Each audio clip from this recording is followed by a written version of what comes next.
در روز احد میدان جنگ با دود و خاک و فریاد پر شده بود. خبرهای تلخ یکی یکی به مدینه می رسید. مجاهدان شهید می شدند و مادران و همسران با دلهایی لرزان منتظر خبر بودند. در میان این زنان مادری بود که 2 فرزند و شوهرش همه در راه خدا شهید شده بودند. اما هیچ گریه‌ای، هیچ فریادی از او شنیده نمی‌شد. فقط یک سوال در چهرهش موج می‌زد. وقتی کاروان مجروحان و شهدا نزدیک مدینه شد، او دوید. اما نه برای یافتن جسد بچه‌هایش، نه برای اینکه بپرسد چرا، بلکه با اضطرابی عمیق فقط می‌گفت: این رسول الله، پیامبر کجاست؟ آیا سالمند؟ گفتند: مادر، پسرانت شهید شدند.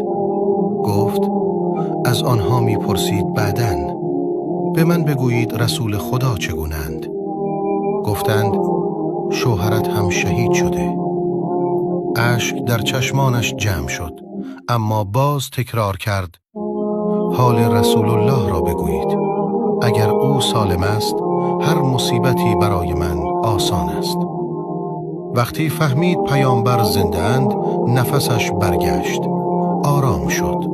گفت: کل مصیبت بعدک هینة یا رسول الله.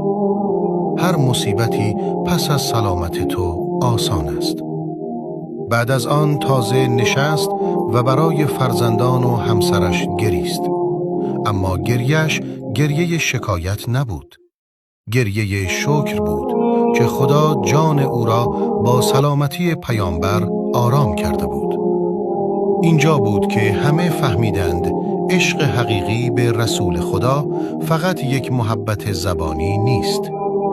سرسپردگی است که درد جان را کوچک می کند وقتی حال پیامبر بزرگ است.